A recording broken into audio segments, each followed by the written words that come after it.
Hi, Sanjay. I'm going to mute. You can go ahead and begin. Okay.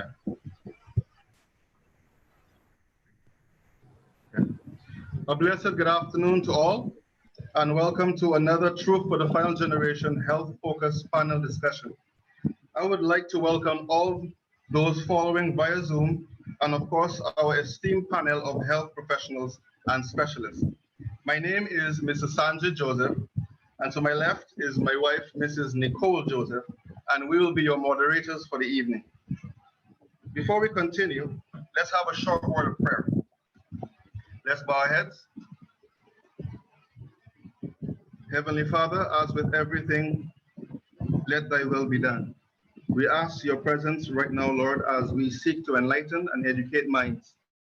If there is one thing that you gave us to your Son, Lord, it is hope. And we are hoping to get through this pandemic in one piece through your grace. Lord, we ask for your continued guidance to navigate us through this troubling time. So, Father, be with us now as we discuss these pertinent issues. In Jesus' name we pray. Amen. Amen. Our topic for discussion this evening is health during COVID-19 and beyond. We'll be joined by Dr. Elliot Duglin, the general practitioner, Dr. Carmita Duglin, public health consultant, Dr. Kadisha Duglin, psychiatrist, and Mr. Timothy Roger Odell, a trade specialist. To get the ball rolling, we're going to have a short interview with Mr. Andwele Prince, who happens to be an EMT. Tell us, Mr. Prince, how has your general experience been working on the front line as an emergency medical technician during this pandemic? Good evening, all. Generally, working during the pandemic has been stressful and challenging because everything has changed. The way we do everything and approach every call has changed because of the pandemic. Because of the nature of the pandemic, where you're uncertain if anyone has the illness, and due to the fact that the illness can remain, you can be asymptomatic with it for a number of time, for a length of time, while being contagious. We are forced to treat every patient as a potential COVID-19 patient. Understood. And obviously, if you exhibit certain symptoms, we have to then treat you as even more highly possible to have the illness or the disease. So because of this, before we even deal with anyone, we have to ask them a series of questions pertaining to symptoms and of the illness, so that we would know if we have to don our PPE that is specifically for respiratory contagious diseases before we can even deal with the person. So a process that would have taken probably 2 minutes now takes 10 minutes, because we have to stand outside and question the person about their health, about their family that live in the house health, about anyone that came close to them from outside. A neighbor might come and check on them as they were being ill. All of these things, we have to ask the persons before we even can deal with them. Then we have the situation now where, let's say someone calls because they have difficulty breathing. Now, there are a number of things that can cause difficulty breathing.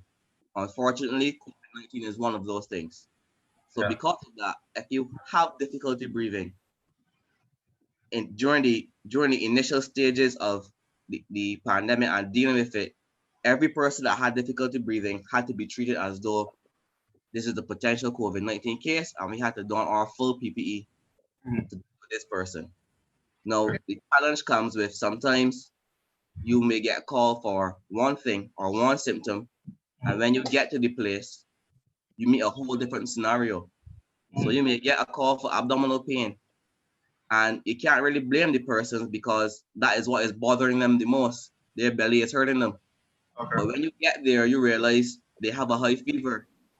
Okay. You understand? They vomited twice, which they thought was because their belly was hurting them. Mm. But it could be because they have contracted this illness and it is making them feel sick and have the flu-like symptoms. So all these things are things that we had to take into consideration when we are dealing with these persons, which made it more stressful because More challenging. more stressful and more time consuming. Mm. Okay. Understood. This is unlike anything you faced before. Right, it was all new to us. And next thing is that because of the changes that had to be made with how the hospital accepts patients, Mhm.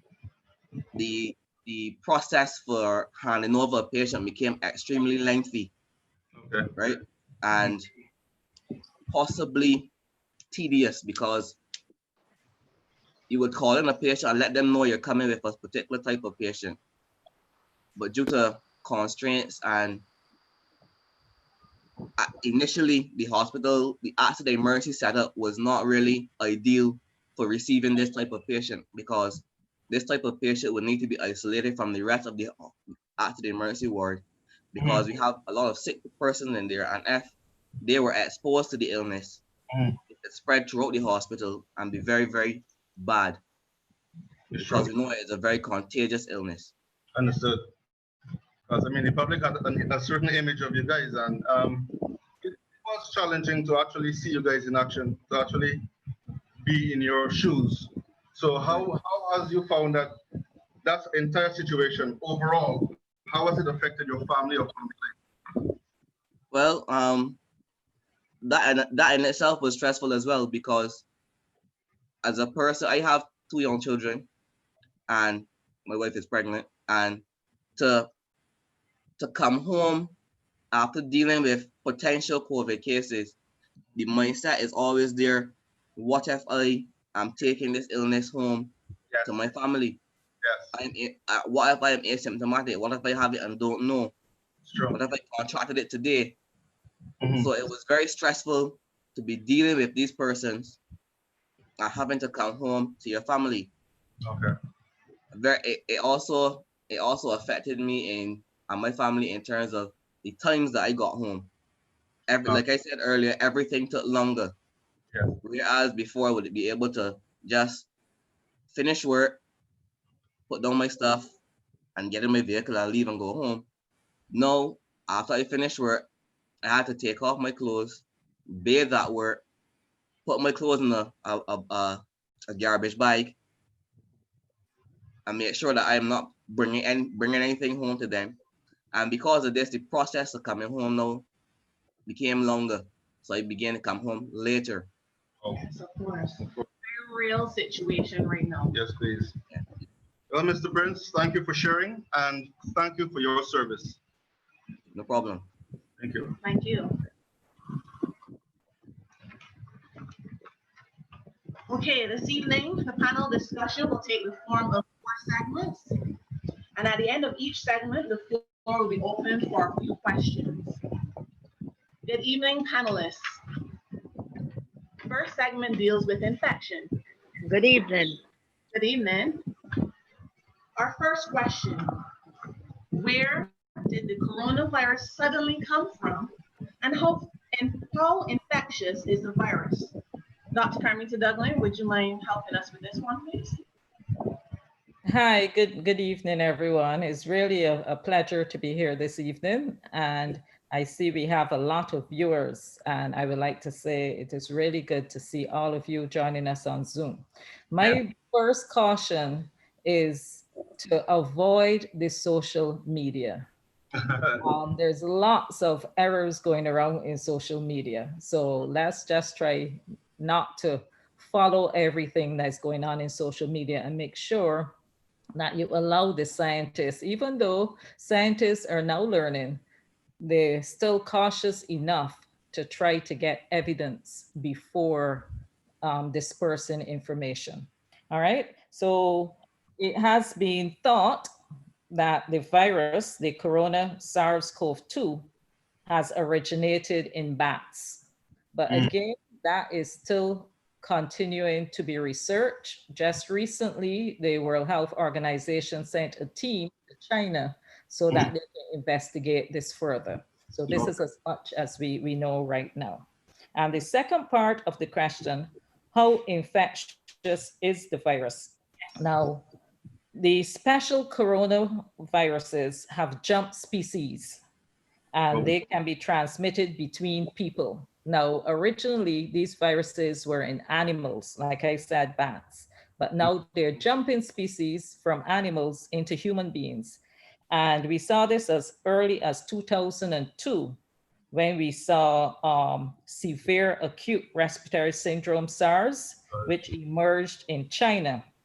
And this emerged in the civet cat. All right. And that was as early as 2002. And then we saw in 2012, the Middle Eastern respiratory syndrome, which is MERS, emerged in camels. And this was in 2012. And now we are seeing that this SARS-CoV-2 emerged in Wuhan, China in November in 2019.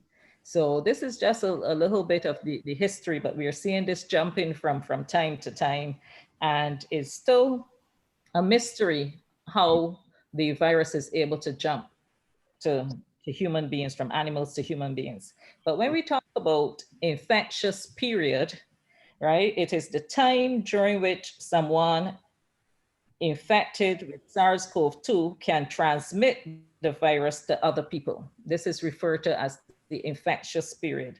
And this period can start 2 days before there are any symptoms.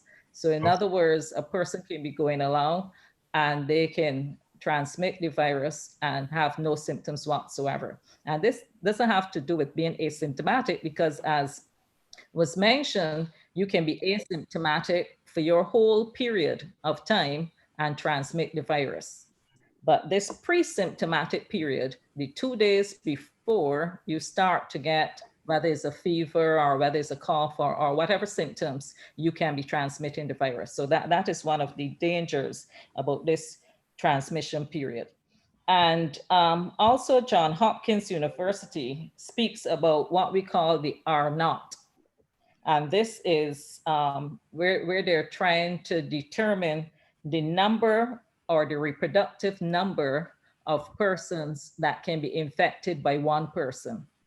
And this R naught period for SARS-CoV-2 is 2 to 3 persons. So in other words, if I am infectious, I can quickly infect 2 persons. And then those 2 persons each infect 2 to 3 persons, and then we end up with an outbreak. This is how quickly it can happen.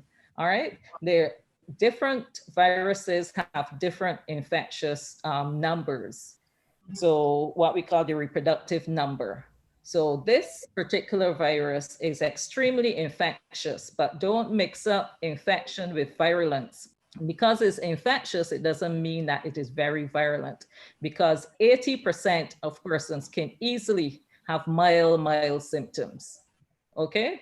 But it doesn't mean that a lot of persons will not be infected. So a lot of persons will be infected, but it doesn't necessarily mean that a lot of persons will die. So that is basically what the infectious period means. So I'll stop there, that you can ask me the second question so that we allow some time for discussion at the end of the period. Yes, of course. Well, which brings us to the next question. How is the coronavirus transmitted? And who is at risk? Is it safe to allow commercial travel? Are we starting in September? I know a lot of parents want to ask these questions. Sure. But I'll go again. How is the coronavirus transmitted? Right. I will start to answer, and then I would allow some of the other panelists to come in and give their comments as well.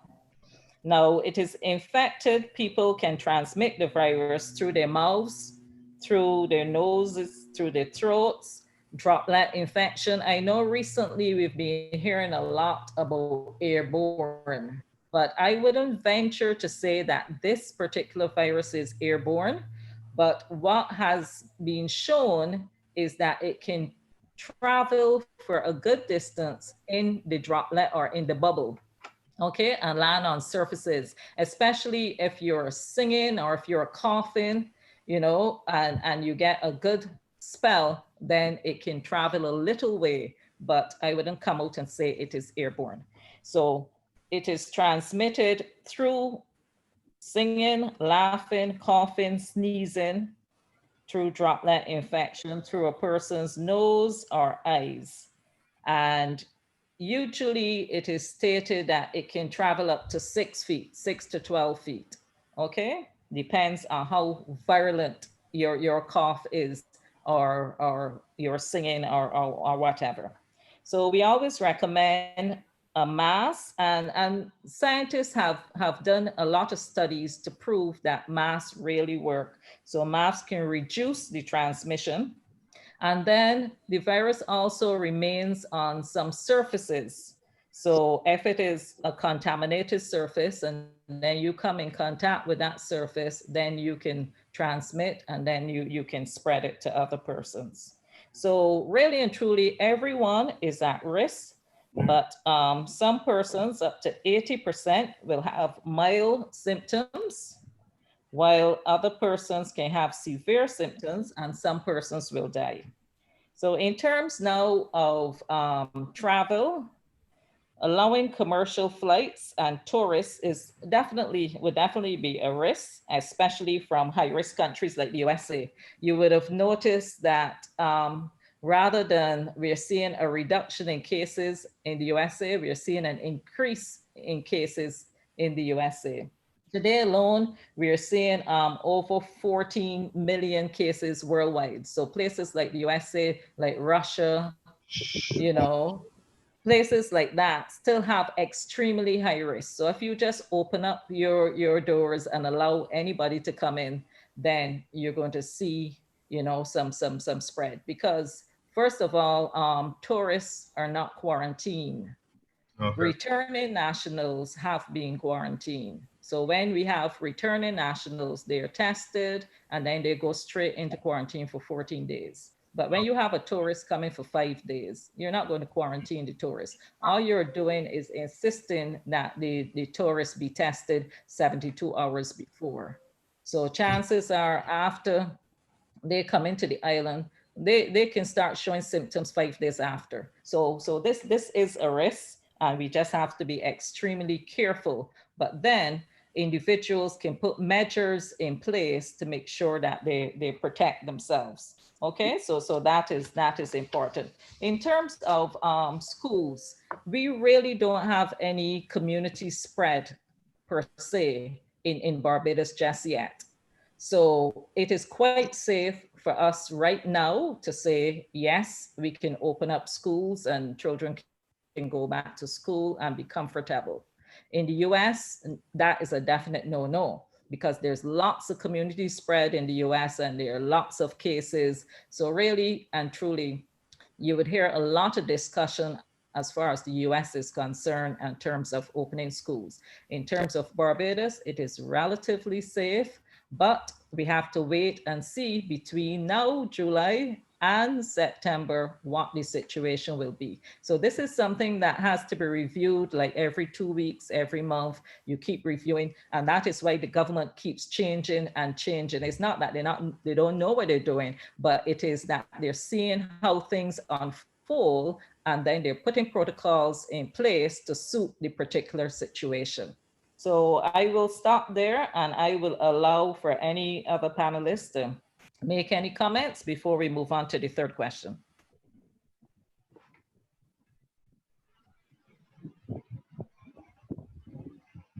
Any comments, Dr. L.E.O. Douglin or K.D. Douglin, before we have our third question? Not just yet. Okay. All right. Well, this third question, I think, is very relevant. Would COVID-19 continue next year as a pandemic? What are your thoughts? That's very difficult to answer. I think everyone wants to hear your answer on this. It's true. Yes. Now, as one of the moderators said, Sanjay, you're so right. That's a very, very difficult question to answer.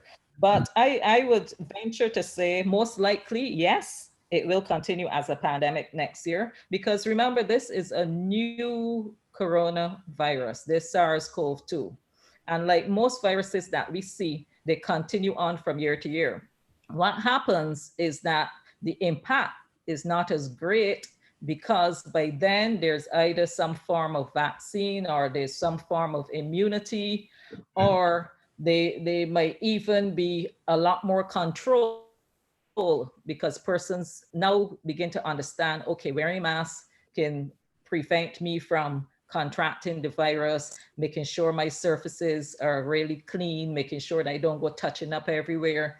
All right. So the impact might be less, but the virus will definitely continue. The only way the virus will not keep continuing is if we develop a vaccine. One, if there's herd immunity, which means like about 80% of the population has to be has to develop some form of immunity through getting the virus and building up antibodies. And even recently, we've been hearing that they're really not sure if the antibodies that you develop are going to be lasting, or if they're going to be short-lived. So we don't even know if the antibodies will provide any form of immunity for a whole year. All right, so this is some of the difficulty. And like other viruses that enter the population, they don't just disappear.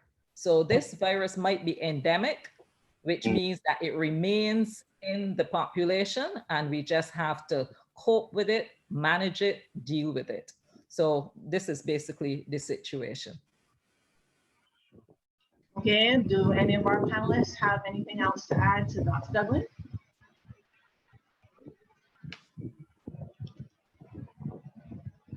Okay, if not, we do have a question in the chat. Yes, we have a question from Zaki Abdullah. It states, why is COVID a death sentence for some, even 35 years old, etc., can die from it, and others tend to survive? Okay, I am going to put that question in the parking lot, because in round 2, we deal specifically with prevention, and we deal with that particular question. So Dr. Douglas will answer that question in round 2. So we just going to place that in the parking lot and allow Dr. Douglas to answer it when he's giving his discourse in round 2. Noted, noted. Okay, well, any other questions we'll open up the floor to anyone for questions related to the questions that we've just asked from the public. Okay, I am seeing here, when you speak of the cases in the US, it may be prudent to be more specific and identify the specific states or regions in the US. Again, school opening up is again specific to states. Yes, right now they're saying there's an increase in about 38 different states, but the state that comes to mind most is Florida. Yes. Because on a daily basis, we are seeing over 10,000 new cases a day in Florida. So Florida is really getting the brunt of it. Then even California, we saw that there were over 11,000 new cases in California 2 days ago. So Texas, we are seeing definitely a rise in Texas and lots of cases in Texas. So a number of states are doing really badly.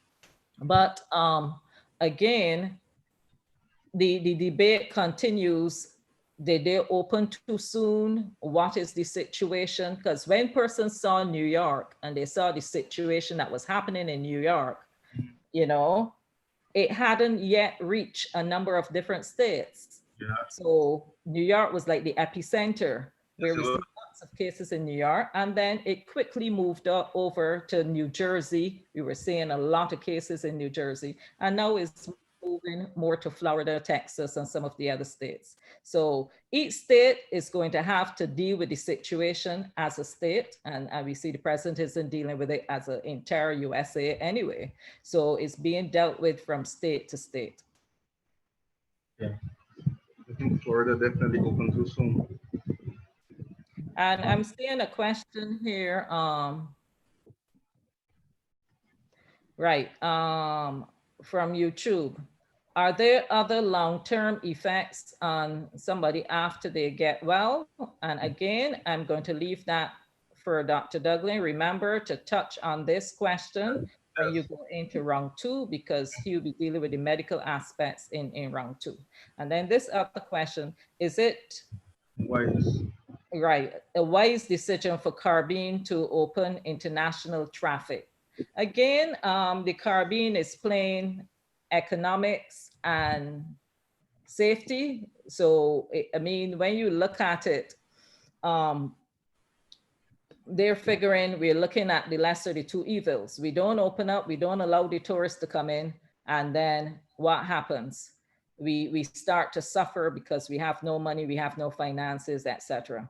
But there's a way to allow tourists to come in by keep educating, I guess, your population. You can't guarantee that everyone that comes in because they've tested negative will remain negative, because persons might still become positive within a few days, as we said, because they're incubating the virus and they can still become positive. But in terms of putting measures in place to protect yourself, that is going to be critical. So we can't come out and say, yes, it's okay, or no, don't open up. You know, this is something that has to be taken in stride, but making sure that each individual does their part. I'm seeing some mental health questions, and in round 3, we are going to deal with all the mental health questions. So we would want you to probably, Sister Nicole, make a note of the mental health questions. Yes, we're noting. I'm actually seeing 2, and then I'm seeing a question on vaccine, and in round 2, we'll deal with that question on vaccine. Okay. I have a question. Go ahead. Yeah, I think viruses can be cured. How effective is the vaccine? And also the time that they're trying to make vaccines, when vaccines take a long period of time before you could come to a decision of injecting them into human beings. And they want to do it within a year or 2 years. Okay, all right. I am going to touch on the vaccine question next. So I'm going to park that and touch with it. But you did mention correctly that viruses cannot be cured. There's no cure for a virus, and a vaccine is not a cure. So, you know, you need to bear that in mind, that the vaccine is not a cure. The vaccine is to basically prevent. When you're vaccinated, it provides you with the antibodies to prevent you from getting the virus. But it's not a cure. If you have the virus, then you have to run your period of time, which can be, for some persons, 10 days, some persons over a month, okay? But we will get into the actual mechanisms of the vaccine in round 2 when I touch on vaccines. Here. I'm seeing a hand up from Francis. You can see the hands, Nicole? No, mainly the chat. So we're noting all of the questions, all the parking lot questions. And right. If anything, it will be a thumbs up when we. Okay, so Francis has a hand raised. So go ahead, Francis, answer your question.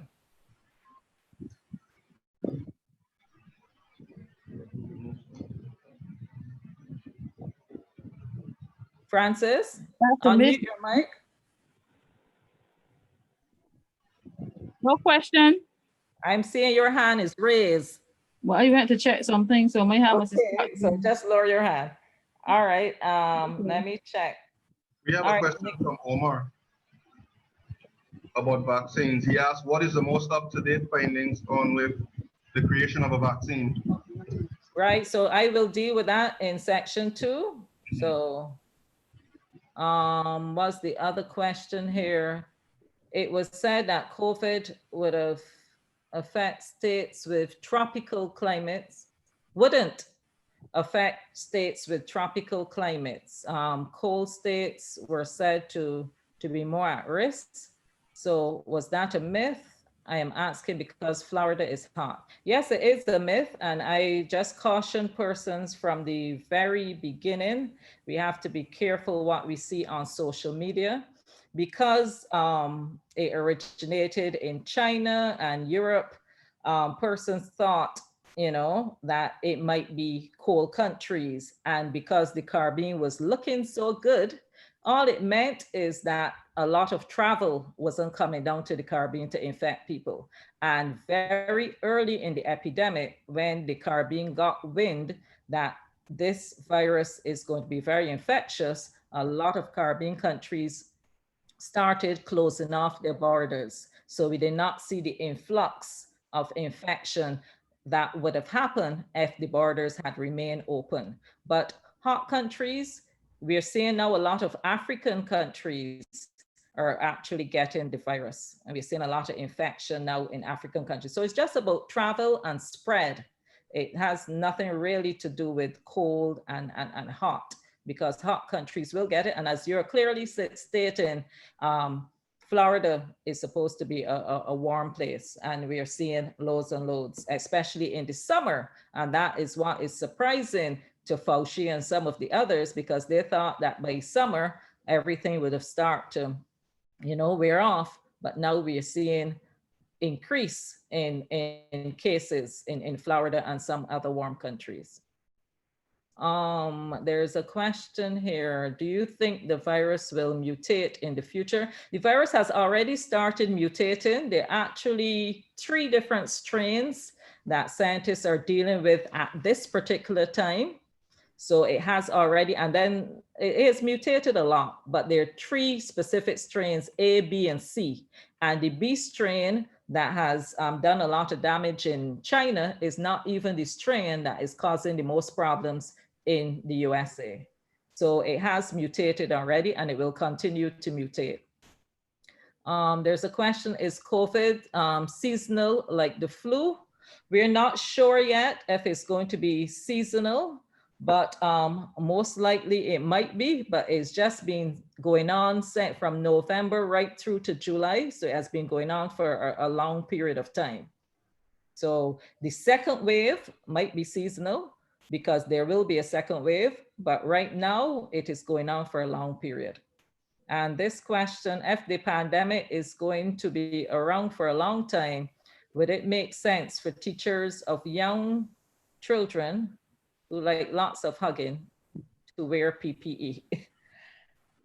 This is only if there is community spread. If there's no community spread, I really don't think that we have to push, to ask teachers to wear PPE. If teachers want to wear a mask and feel comfortable, that is fine. But when there is widespread community spread, that is when you really have to worry. But right now, I don't think we need to worry, because we are not at that place here. If you're speaking now in other countries, well then, yes. Okay. We're doing the time, Nicole, if you want to move on now to the other section. Let's move on. Our second segment will deal with prevention and treatment. And the first question is, are there any specific medicines to prevent or treat the new coronavirus? Dr. Elliot Duglin, would you mind leading off, sir? Thank you, and welcome to all who have joined us. The question is, are there any specific medicines to treat or prevent coronavirus? The answer is no, no specific medicines to treat. They have been looking at some to try to see if they can make any impact, but none of them have reached that point where you can call it a specific treatment that is going to be that effective. And similarly, there is no drug to prevent. Everyone is at risk if you come in contact with the virus to catch the virus. So no specific therapeutic pharmacological agent to prevent or cure. They're looking at various pharmacological agents that might be used to reduce viral replication and so on, but those are all in the experimental stage. So the answer is really and truly no specific pharmacological agent to prevent or cure as yet. Viruses, as you know, if a person has no innate immunity, a person will be at risk. And the important thing then is that your immune system has to be able to be strong enough to overcome the virus. And we see that, as we were told before, of every 100 persons on average who catch this virus, 90 will recover. very easily. Another 8 might have more serious symptoms but still recover. And then it comes down to the last 2 or 3% with severe illness, and on average, a 1 to 2% mortality looking at numbers. But if you look at community situations, the mortality rate may actually be lower than we know from the count. So it depends on your immune system to overcome any virus when you catch that virus, because for most viruses, there is no specific agent to prevent or cure.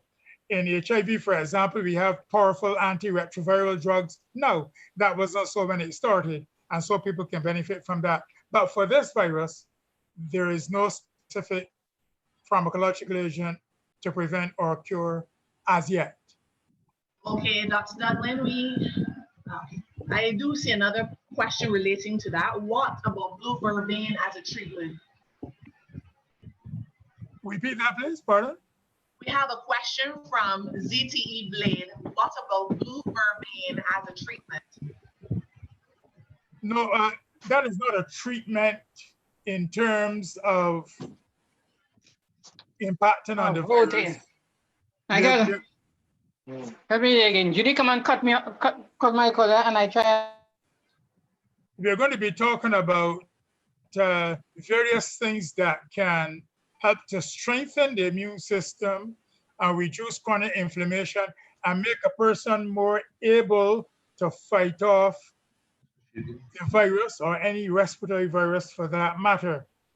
But there is no evidence of any specific thing impacting as a cure in terms of what we call a cure. Okay. Okay, well then how can persons protect themselves and avoid contracting COVID-19? Well, the evidence is telling us quite clearly the best way to protect yourself is, first of all, to follow the hygiene protective protocol, wearing masks in public, frequent and proper hand washing, physical or social distancing, and if everybody practiced those protocols, wearing masks in public, physical distancing, frequent and proper hand washing, and if you have any symptoms, staying away from others, even if it's just a symptom of a common cold, then that is the best we can do to protect ourselves from coming in contact with the virus and catching it. Then, in terms of if you catch the virus, your general health and the strength of your immune system, those two are important in terms of your recovery.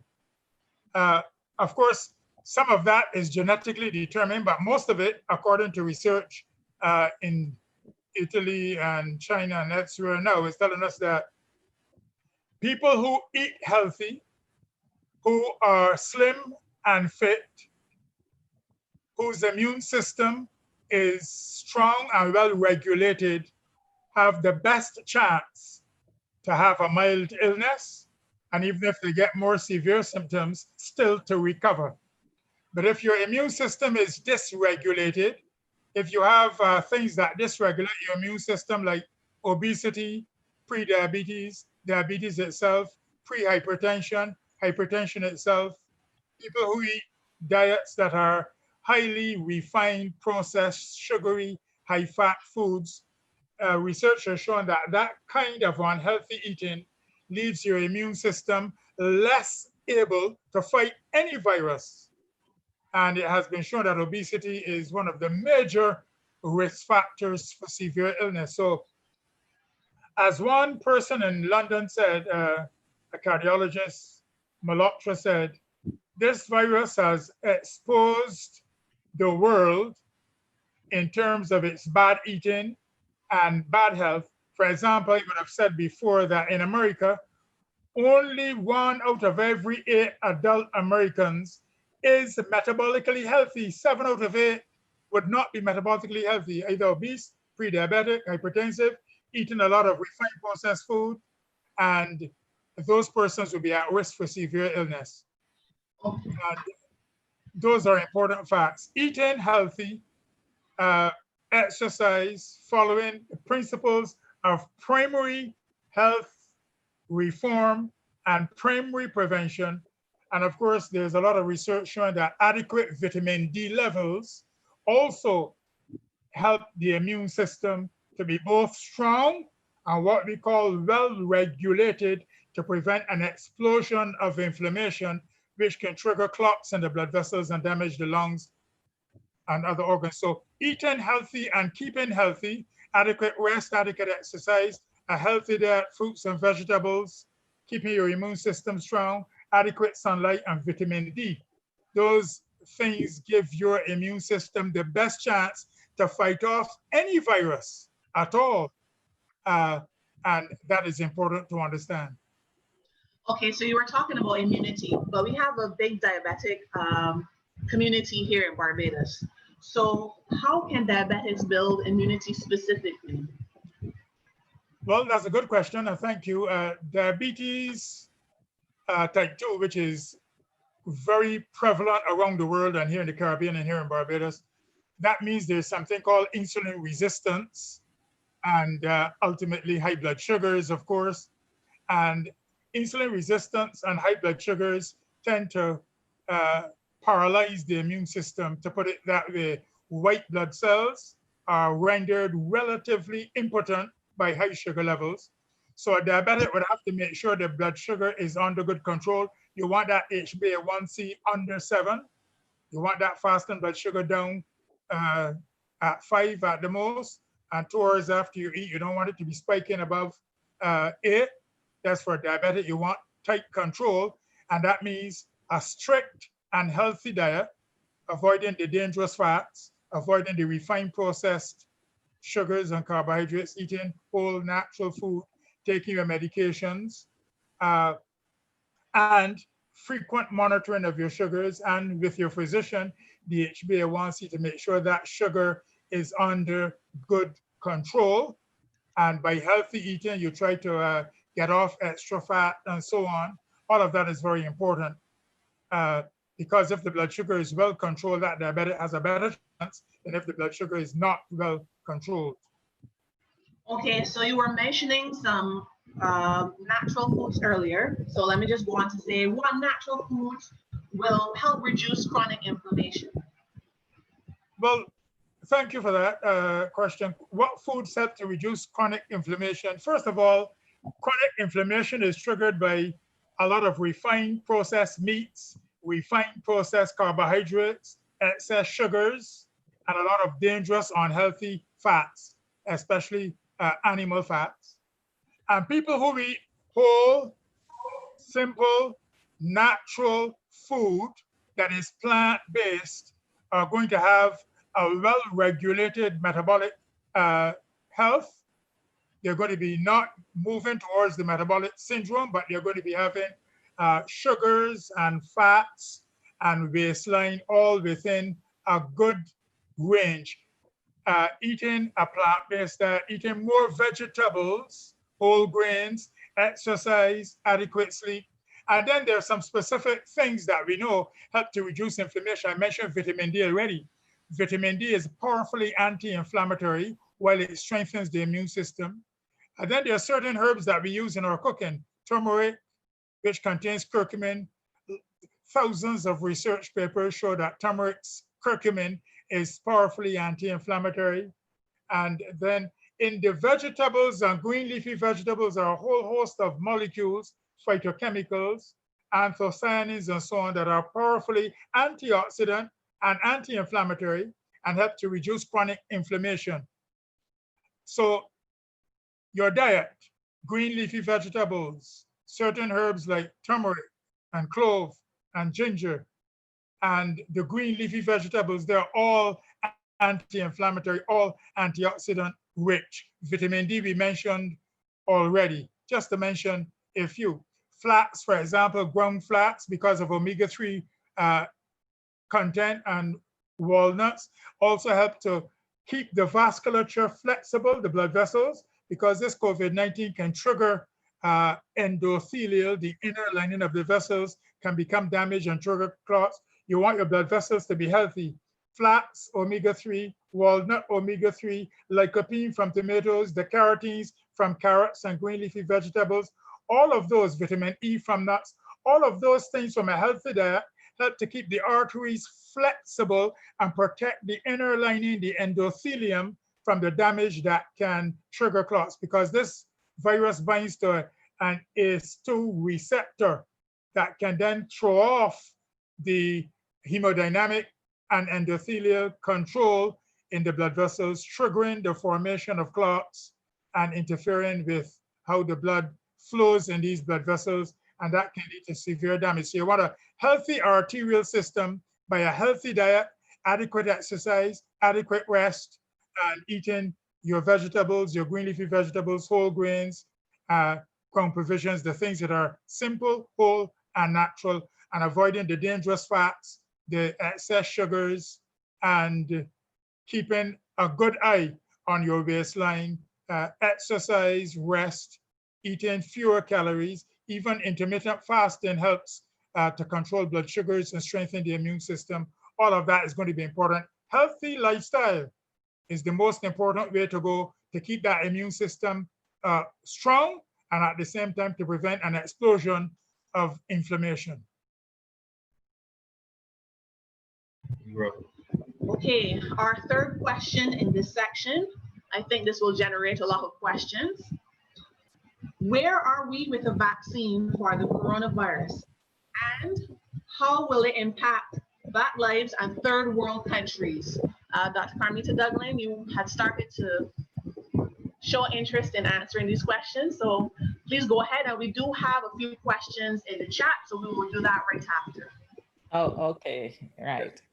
All right, in terms, as one of the questions alluded to earlier, a vaccine does take a very long time to become what we would say ready, okay? Vaccines normally require years of testing, because it's not just making the vaccine, but you have to trial, what we call trialing the vaccine.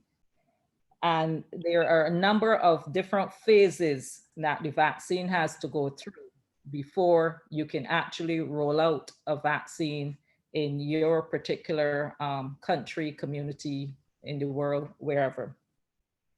So, but scientists now are rushing to try to get a vaccine in 12 to 18 months.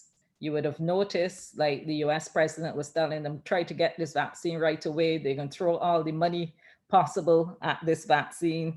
So they're really rushing and trying to get a vaccine ready, but you still cannot cut the steps and the stages in getting this vaccine ready.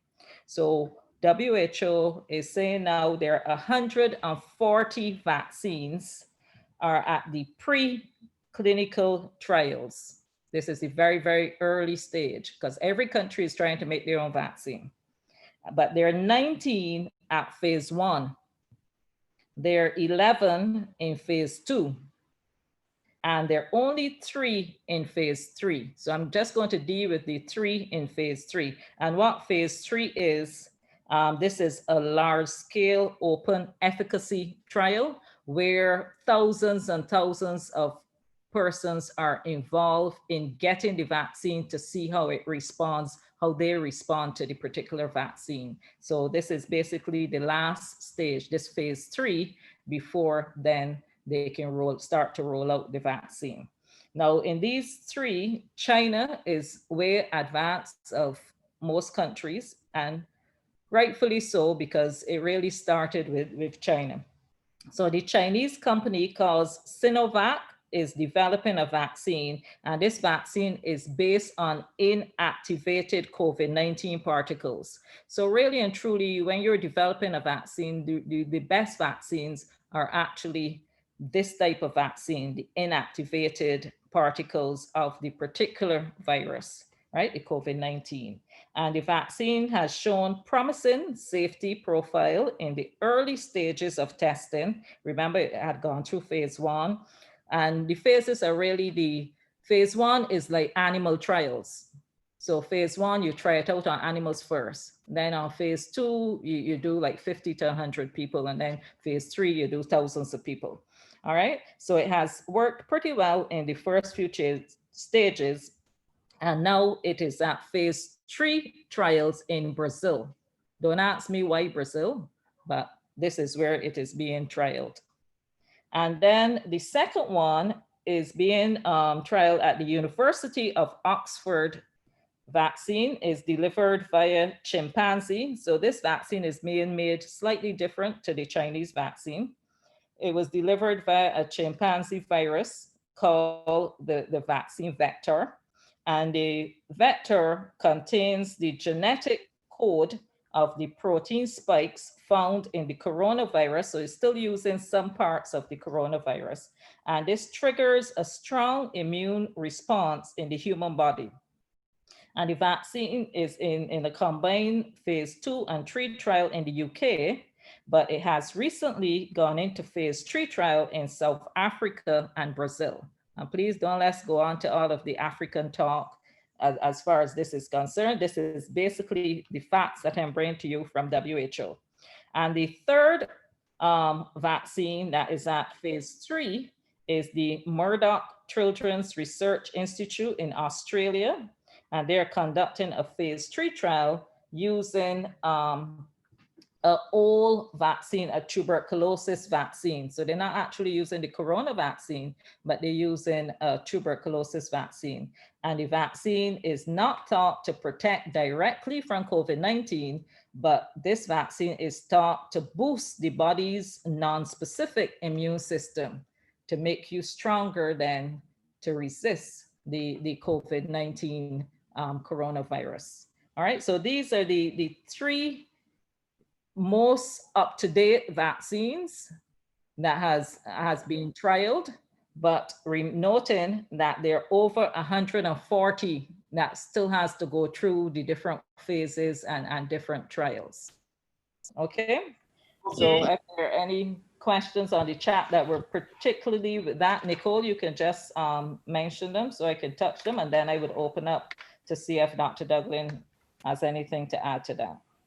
We have a question for Dr. Duglin. It says, could you ask Dr. Duglin to speak more specifically about the 4 or 5 human trials that are underway here in the US and England?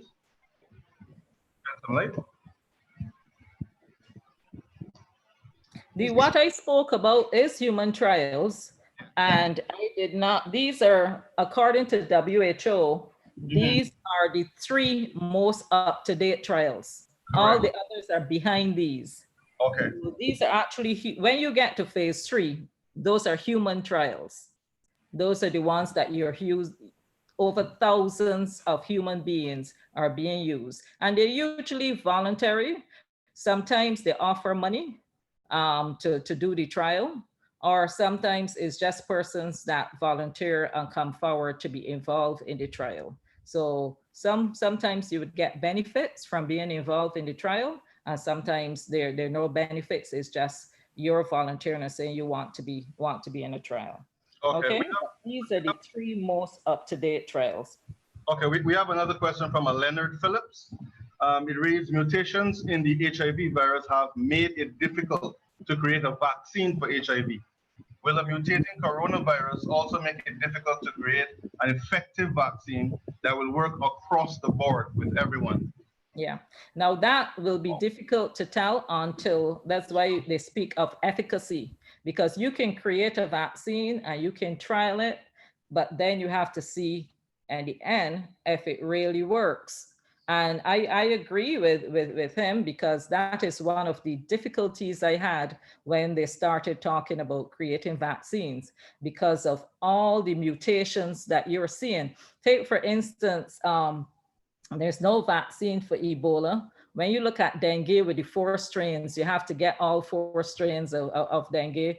Otherwise, you would get 1 strain and you're okay. You can't get that strain again, then you get a next one.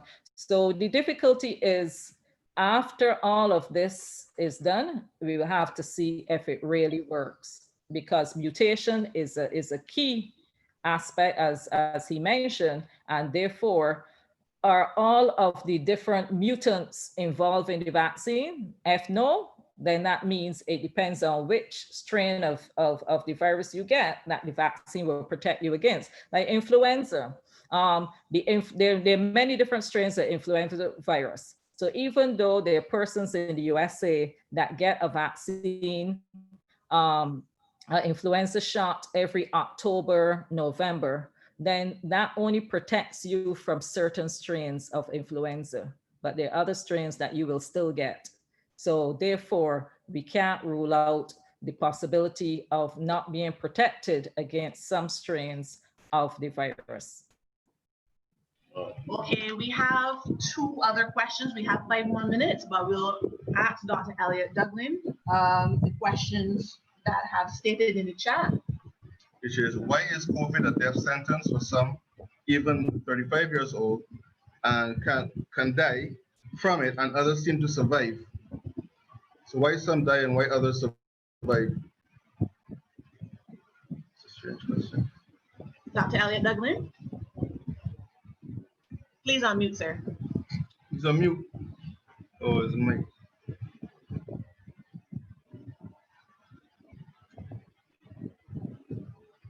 Yes. Okay, thank you. Most people recover when they catch this virus. Most. We said that already. If you look at the millions who have caught it and the thousands who have died, you see that the mortality rate is low. And it is even lower if you take into account that there are many who have had it who didn't even know and therefore not counted. So this brings us to the point. We saw a woman who was 103 caught it and got over. We have young people 20 and 30 catching it and dying. We don't know all that is involved, but we know a fair amount. We know that underlying conditions like obesity, metabolic syndrome, heart disease, high blood pressure, kidney disease, chronic lung disease, even if a child is born with an underlying condition, anybody with an underlying condition, young or old, that puts them at risk for severity and death. And a lot of young people, as I was told by a nurse working in the frontline in the intensive care, a lot of young people in the USA not only eat badly, but are already obese at 20, 24, 25. And they're going to get severe illness and be at risk for mortality compared to an older person who may be healthier. So let me just make this clear. Healthy eating, healthy lifestyle, adequate vitamin D level puts you in a position, if you catch it, to shake it off.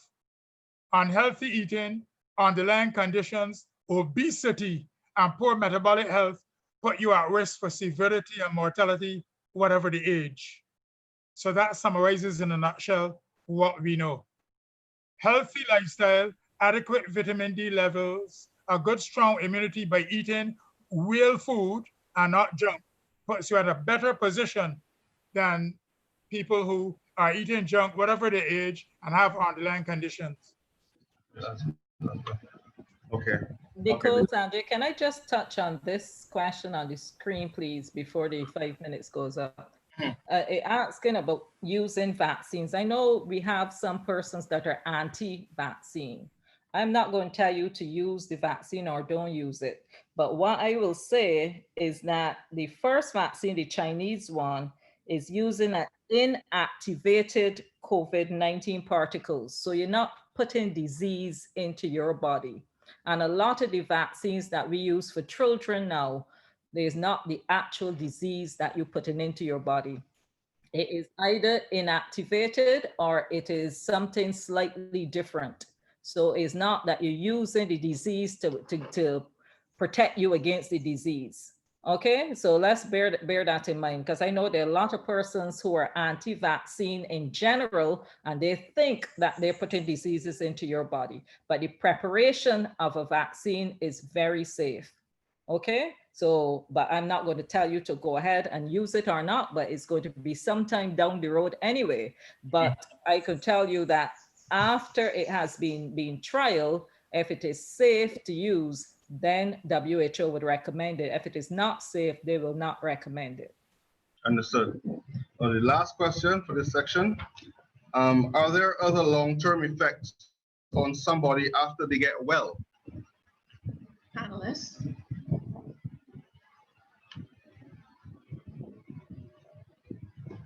Dr. Duglin. Dr. Duggins, your mic is... Yeah. Mhm. Well, I can answer this. So the virus actually has some neurological long-term effects where persons who develop loss of taste and smell can have that continuing for months after recovery. And there are also some persons who have symptoms coming in waves, so who may recover after 2 weeks and then subsequently have a second wave of respiratory symptoms and fatigue. And there's also something called post-viral fatigue, which in some persons can last for months, where they feel tired, have muscle weakness that persists after all the respiratory symptoms have improved. And Dr. Duglin can probably add to that.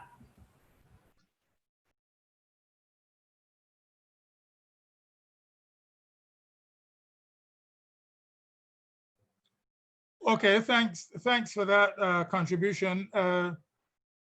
As I was saying, and as we have just been told, some people, a few, have prolonged symptoms like loss of taste and loss of smell. Some people have prolonged fatigue, and one or two are showing prolonged sensory problems with nerve endings and so on. But it seems that after a while, they will settle down. Again, this shows that there's a lot about this virus we need to still learn, and it shows the importance of our health message, health reform, eating healthy, keeping healthy, adequate intake of those natural molecules from our diet, which would reduce chronic inflammation and limit damage, and an adequate vitamin D level. Okay, if there are no other contributions from the panelists, I will move on to section 3. And this section will be dealing on mental health. So Dr. Kadisha Duglin, I will ask this question. What is COVID-19 triggering mental health issues? Can you help us with this? Right. So this pandemic is a very stressful situation for everyone.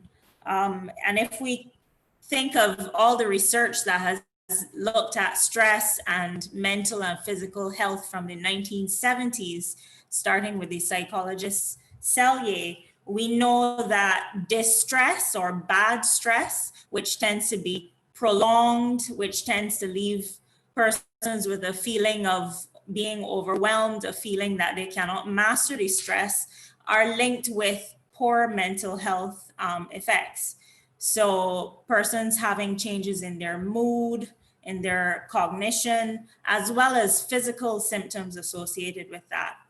So if we look at COVID-19, first, we can just look at the direct psychiatric impact of the virus itself.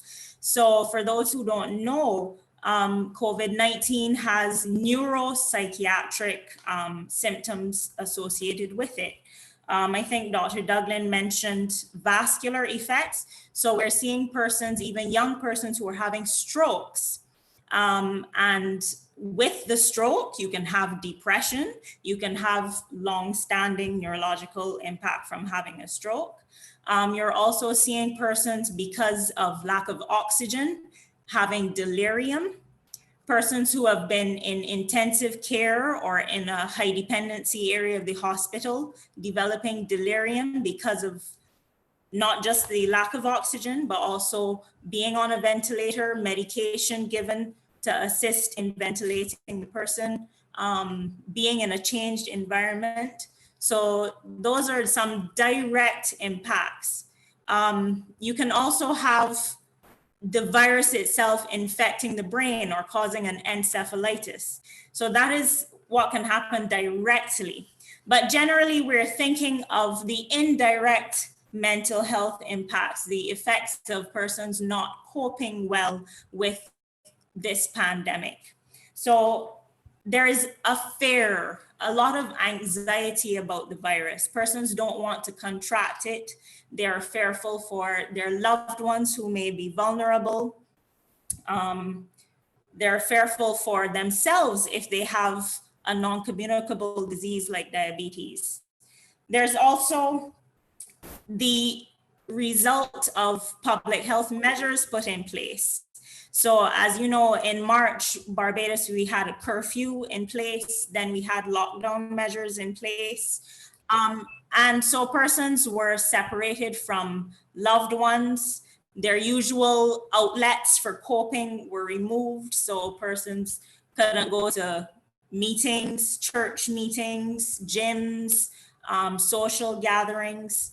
And so that will have an impact on one's mental health. Also, we've had, because of the lockdown, persons losing their job or having their income significantly reduced. And whether there's a pandemic or not, job loss is a significant stressor. And what is especially stressful about the economic downturn and job losses in this time is that we don't really know when things will improve. So with the uncertainty, this pandemic is proving to be extremely stressful. Because, you know, if you knew your job was gone for 1 month and you'd resume work as usual the next month, you have something to look forward to. But it's very difficult when you don't know when things will reopen, or if they do, if they will shut down again. So that uncertainty is very stressful.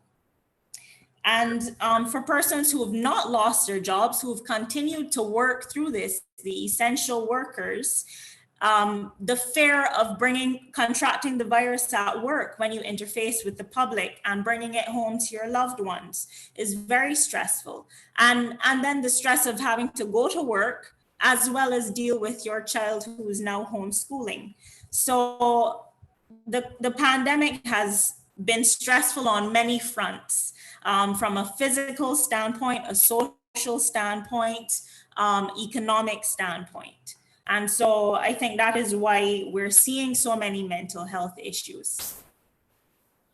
Okay, while you mentioned the anxiety and fear brought on by these things, well, can you mention some of the characteristics of persons who are not coping well mentally during COVID-19? How can people recognize the symptoms? Right. So you asked some of the characteristics of persons who are not coping, but really, I think in this situation, this is something that will touch everyone, regardless of how resilient you are. It is a difficult time. And so first, let me say the people who will cope well tend to be people who have certain resilience factors.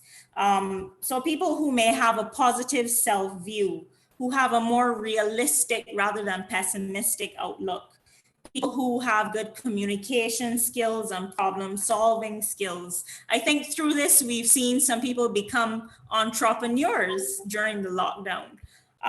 People who have good impulse control, people who have good emotional IQ. So people who are able to recognize negative emotions, accept them and work through them without necessarily acting on every emotional impulse. So those are some factors that lead people to cope well. And in terms of persons who have difficulty coping, we see that persons who already have poor mental well-being, and I'm not necessarily speaking about persons who have a mental illness, but poor mental well-being. So persons who may have already been dealing with significant stressors, whether they were burnt out from caregiving, having financial stressors previously, coping with grief and loss, having difficulty with emotional processing and with sleep. So persons who are already struggling mentally, this is now an additional stressor that may kind of push them over the edge or cause them to no longer be able to manage as they were before. And then persons who have been diagnosed with a mental illness. So particularly persons who already have an anxiety disorder or suffering with depression, especially now that they have difficulty accessing the social connections that previously were supports for them. So some persons may have been part of a counseling group or may have been attending therapy regularly, and now that is only offered remotely or has been curtailed during a lockdown period. So they may now have greater difficulty coping during this time. Okay, so on the third question, you've already mentioned a few things, but just for reformation, what can persons do to assist themselves in coping positively mentally during this pandemic? Right. So I think when we talk about resilience, that ability to bounce back from a stressful situation or a trauma, some people think maybe some people are just born resilient, but I think we need to recognize that these same resilience factors I mentioned can be cultivated. And so they can be cultivated by reaching out to persons socially. So we're physical distancing, not social distancing, maintaining good social connections, being part of volunteer groups, being able to take a step back and examine yourself. And what I found from a psychiatrist from the New York University, Dr. Sue Varma, was something easy to remember. Everyone likes mnemonics. So the 4 M's of mental health: mindfulness, movement, mastery, and meaningful engagement. So I'm briefly going to look at each one. So when we speak of mindfulness, mindfulness simply means being aware in the present moment. And on a Christian forum, I think it's important to note that the Bible doesn't use the term mindfulness, but it speaks to being in the present moment. Matthew 6, verse 34 speaks of only worrying about today, not worrying about tomorrow. Tomorrow's burdens are for tomorrow. And so being present today is what that text speaks to. And also Philippians 4, verse 16, we all know, don't be anxious for anything.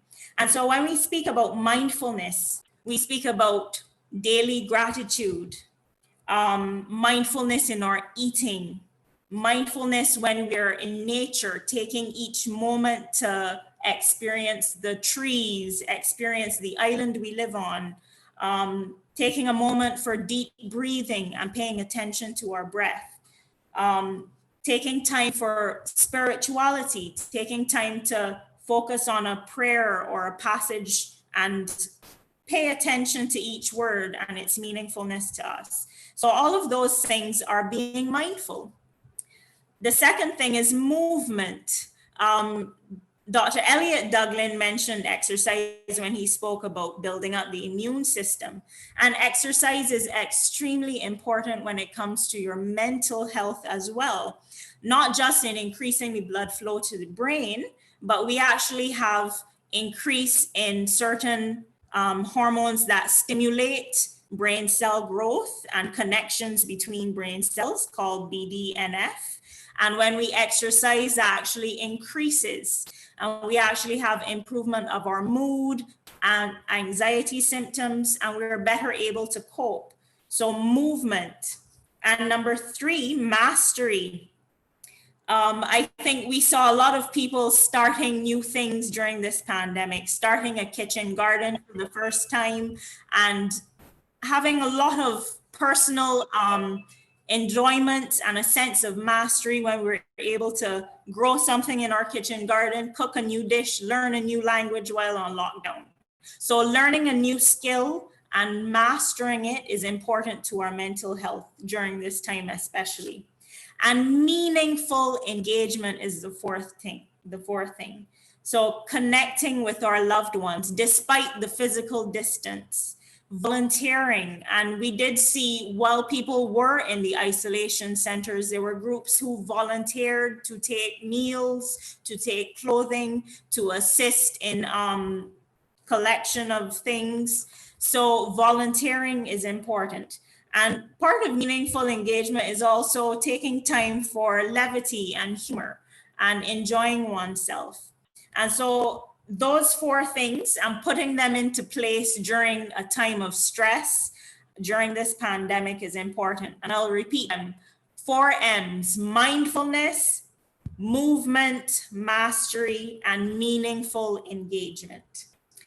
And just some practical things you can do if you are not at work as usual. Maintaining a schedule or a routine, just as you would have before the pandemic, is extremely important.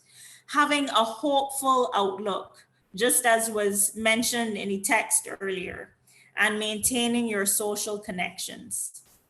And I think once we keep those 4 M's in mind and put those things in place, we will be able to cope better. Any questions? Thank you, Dr. Dudley. Any questions from the public? Otherwise, we do have another question here. It's more geared towards spirituality. It asks from Vernon Thomas, what is the significance this virus has to do with spirituality in this time? Can we say that this virus is a plague? How does it affect spirituality?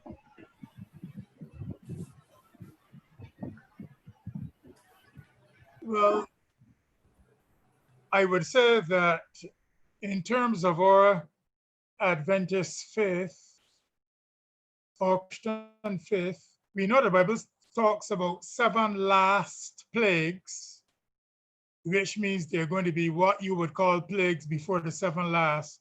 And we also need to understand that plagues or judgments are not caused by an angry God directly hurting people. They are caused by human choice to disobey and go away from God's way, separating the biology and the geophysical circumstances of our planet from God's protection.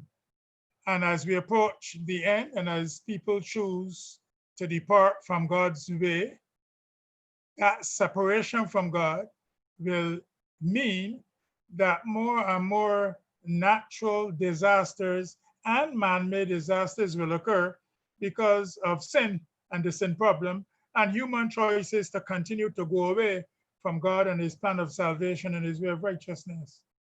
And these things have been going on for a while now and will intensify as we approach them. We had a 1918, 1919 flu pandemic, which was far more terrible than this. And people were talking about judgments and so on while it was happening. When it settled down, they went back to their ordinary way of life. I just want to mention that God doesn't want us to serve him out of fear when these things happen and then go back to our routine and forget him.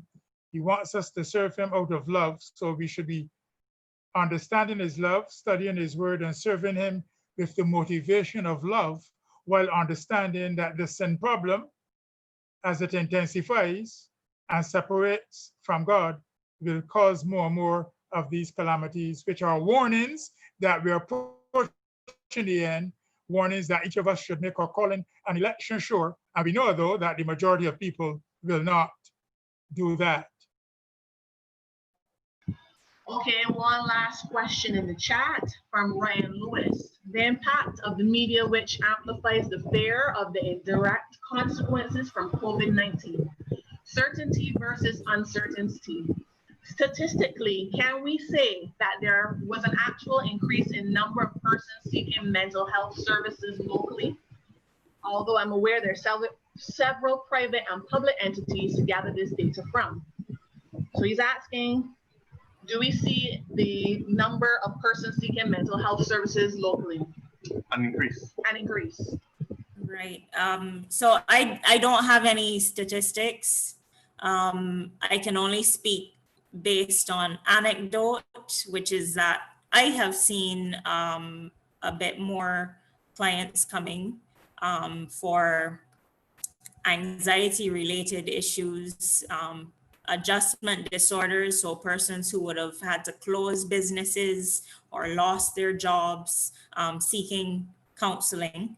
But I don't have any hard numbers to say that there's been a statistical increase.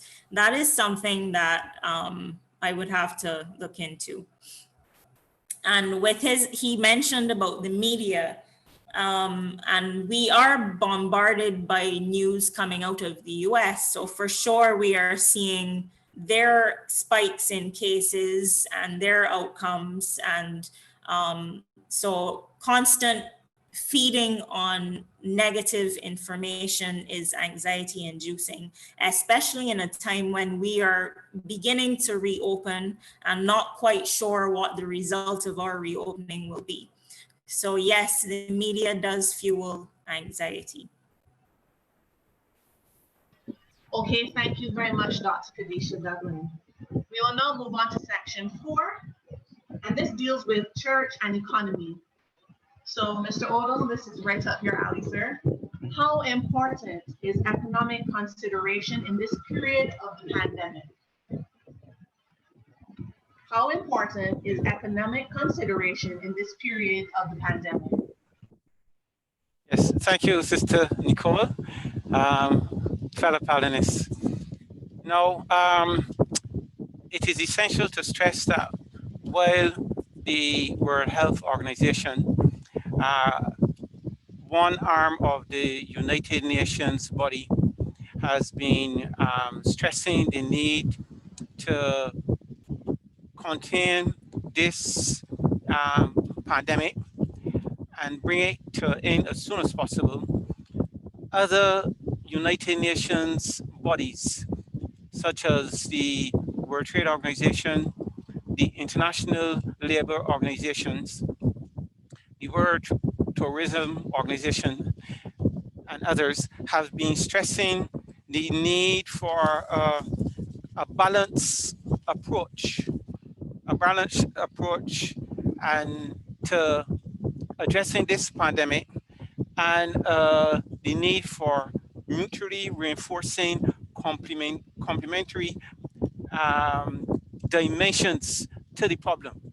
So you have to balance this health issue with the other features of our life. If not like the body, you're going to throw everything out of whack. I liken it to the situation where some people have been arguing whether the brain is more important than the heart, or whether the heart is more important to the brain. The truth is that if the brain stops working, the heart will stop functioning. If the heart stops working, the brain will start functioning. So there's a need for a serious balance now in this situation. So let me just share with the viewers and listeners some statistics. It is estimated that across the globe, there has been a 10.7% reduction in hours of work. So those persons who have been working 48 hours a week, they have been faced with a 10.7 reduction in those hours. Those persons who have been working 40 hours a week have been faced with a reduction also in their work hours. 305 million jobs have been lost between January and June this year, since this pandemic started. The world economy consists of an informal sector that provides means to approximately 2 billion persons, of which 1.6 billion are now under severe threat as a result of this virus. Unlike a hurricane, which passes and keep you in your house for at least a day or two, and at most a week. This pandemic has come and it has kept people at home for almost 7 months, and there is no way of telling how long you can remain at home. And the doc has been preaching about the new world order, new economic world order, which is based on a type of interaction between people in order to generate incomes. So the doctor requires the patient to come to him or her. The barber requires the client to come. You can't cut your hair staying in your bedroom and the barber in the barber shop. So it requires personalized contact. This is the type of economic system that we have in the world. Even more fundamental is a principle in which future incomes are valued at today's income, which you call present value. You look into the future, you do estimate what your income will be like 15, 20 years from now, and you approach the bank and you get a house based on your future income. So you might be working for $3,000 a month. You can still get a house valuing like $400,000 based on your future income valued at the present value. So the average person cannot afford to stop working. He cannot afford to take sick. And worst of all, apparently he cannot even afford to die. It is extremely costly. So all of these are considerations that other bodies, along with the World Health Organization, have been stressing, especially for the need for balance. More importantly, we have a workforce that has released females from the household through providing education. Most of our females are now highly qualified and working away from home, generating income for the household so that our standard of living has improved. Okay. Unfortunately, this virus has severely impacted a lot of our female folks. We estimate within, especially this region, there are almost 50, the workforce consists of 50% men and 50% women. So you could understand the impact that the COVID-19 will have on our households here in the Caribbean. With respect to small and medium-sized enterprises, we have estimated that enterprises in wholesale trade, retail trade, vehicular repair, manufacturing, accommodation, restaurants, and other business services have been severely affected across the globe, and we can zero in later on the Caribbean and Barbados. Trade across the globe is estimated at best to fall by 13% as at the end of June, and at worst, 32%. There are over 71 to 100 million persons now who have been placed into severe poverty. So it is critical that while we are trying to manage this pandemic, we also seek to address the adverse effect that it is having economically on the citizens of this globe and the citizens of this community, the citizens in Barbados, the members of the church, and so forth. If not, as Dr. Kadisha says, mental stress would get out of hand when, especially we have quite a number of young families, persons who just started families, who have gotten car loans, who have gotten mortgage loans. A lot of them entered businesses and have listened to the banks, borrow a lot of money to get equipment and so forth. These persons have to repay that money, because while the banks might give you a grace period where you don't have to pay the interest, you still have to pay back that money. If not, the banks themselves will collapse. And when the banks collapse, it's going to have a ripple effect. The unemployment situation and the low productivity is also going to affect even the revenue that governments will collect. And when the revenue falls, the services will fall. Even if governments extend themselves and print money and facilitate the continuation of work and the continuation of services, it is not sustainable. It is not sustainable.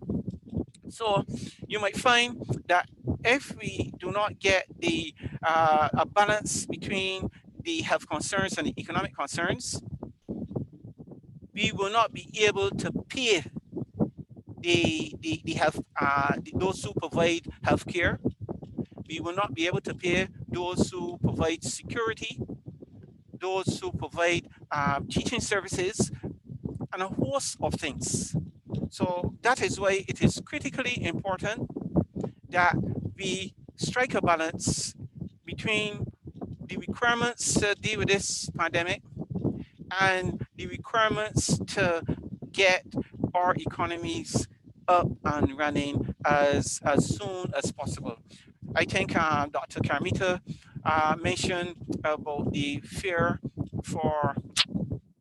of opening up as soon as possible, but the nature of our livelihoods would require that we come up with a strategy in which we either sterilize our region, and do so probably for a period of a month, make sure that everyone is free of the virus. Then we seal the region and open up the region to business, because that is one of the critical features of this region. We either have to work or we have to borrow, and we cannot borrow now given the very high level of debt. Okay. I am told that here that in Barbados, it is estimated that over 40% of the workforce is now unemployed.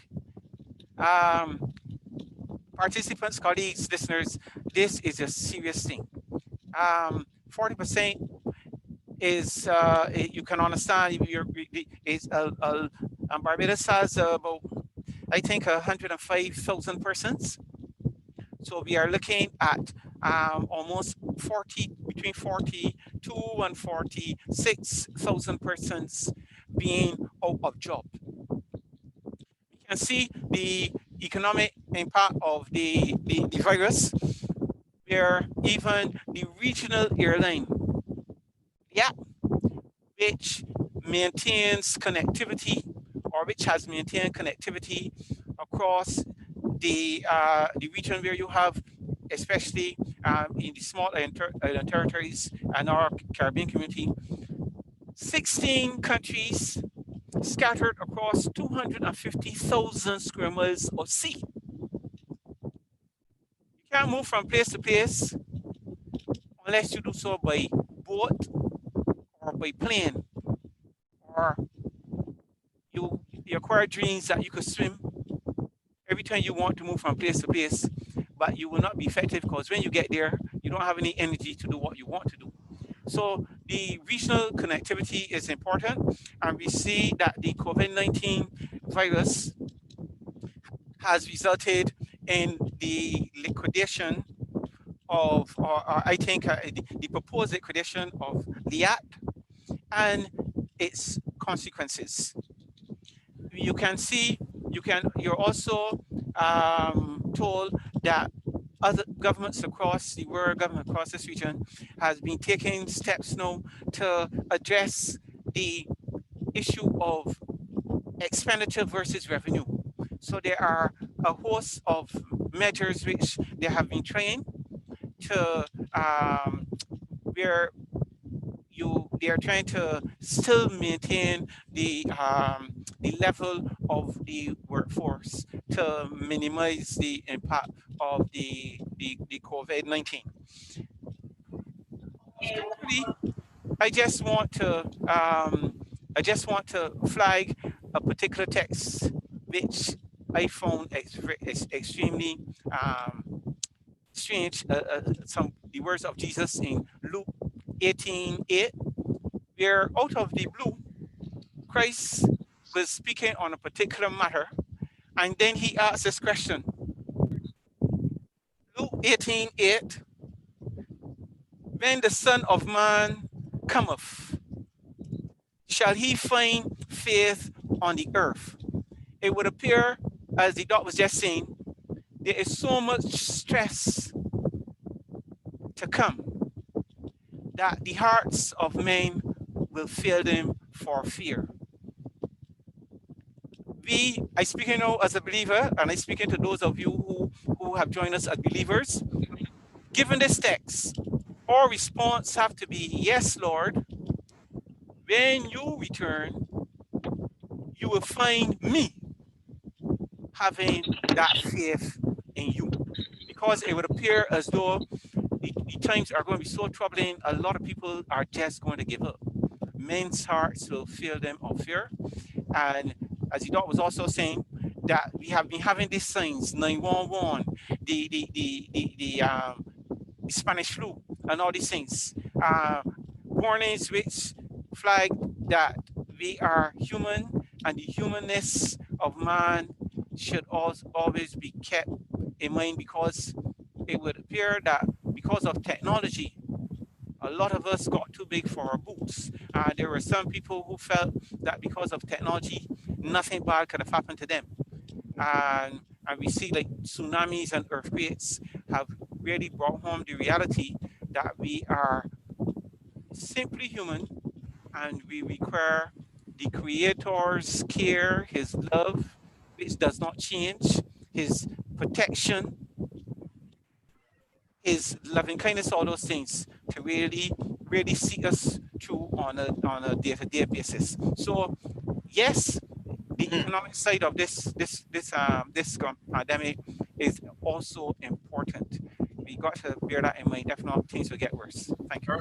And of course, you've mentioned all the macroeconomic considerations, but let's bring it home to a more micro term. Churches have been closed for months. How does this impact the finances of the church operations and its members? Okay. That from an economic point of view, the church, and I'm speaking now as a Christian, as an Adventist believer, and given the type of knowledge that we have been having in this congregation now for quite some time, 30 years plus. It is clear in the Bible that the church is not a stranger to pandemics and hard times. Israel had a case. When you read between the lines, Jacob and his children went through a famine, and they had to go to Egypt to buy corn. There was a famine in Israel at one time where the price of burden was extremely high, and so forth. So God's people are not strangers to hard times. In Acts, we are told that the early church reached a level of Christianity and spiritual maturity in which they had they sold whatever they had, and they had all things in common. So no one suffered. There was not a period where anyone who was part of that congregation wanted who lacked for food, or who probably ran into debt, and who lacked for the means to get out of that debt. So the church has a history that, with God's guidance, all of these problems can be solved because God has the master plan. He's in charge of the universe. I think that, and this might be quite controversial, some of the concepts that we have where, like, the means provided through tithes and offerings, where we say, well, tithes only for this and offerings only for this. The church, if this pandemic, as Dr. Carmita Duglin is saying, and as my colleagues are saying, we are looking at this thing going into next year, we might have to seek God's guidance as to His solution to the problem with respect to the plight of the members, the revenue collected by the church, and how it is used. So the welfare fund will have to be increased. But given that the income of the members is fixed, has been cut, or is now zero, we have to address the welfare problem from the total pool, of resources. Rest assured that even in this strange time, the Lord will raise up people who have skills to create new forms of work, new forms of employment, and hence bringing much needed revenue to the church so that the church could continue with its message. So given Dr. Kadisha's admonition, there is no need, even in the hardest of times, or even as these times progress, that they become harder, for God's people to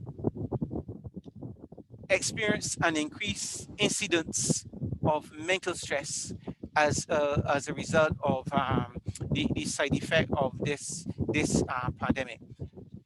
God has shown that He is capable, and we have to show to Him that we are capable through faith to trust Him and to follow His guidance, and He will take us through. Okay, thank you.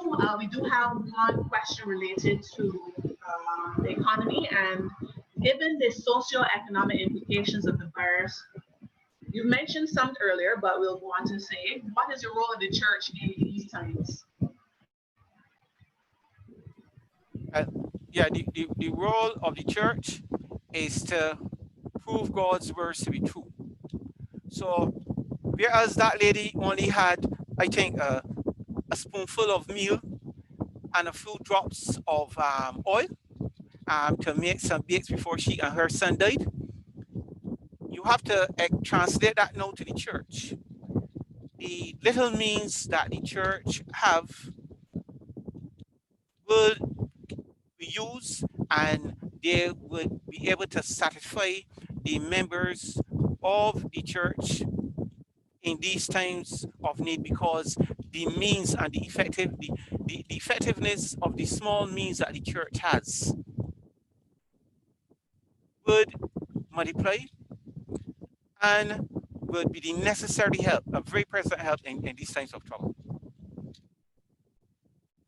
Can I say something to that question as well, if you don't mind? Yes, please. Say that, then we can go to some other questions. Can't hear me. Nicole, you can hear me? Yes, I Yeah, we can. can hear No, you. I was saying yes, you can go ahead, but directly after you finish, then we will Right. other questions. No, I just wanted to add that from a mental health perspective, persons in the church who are in a position to come together and do that kind of volunteer work for those who are being impacted economically will help them. That is one of the 4M's, meaningful engagement. And that kind of volunteer work, helping, gives one a sense of mastery as well. And it is something that we as Christians are called to do as well, to help our brothers in need. So that was just what I thought of when I saw the question. Okay. Yes, of course. Thank you so much. Right now, we will open up the floor to questions from various segments. We do have a few that were listed in the chat. Sanjay will now start to read them, and this will be open to all panelists. Yes, we have one from Mr. Timotheus Morrison.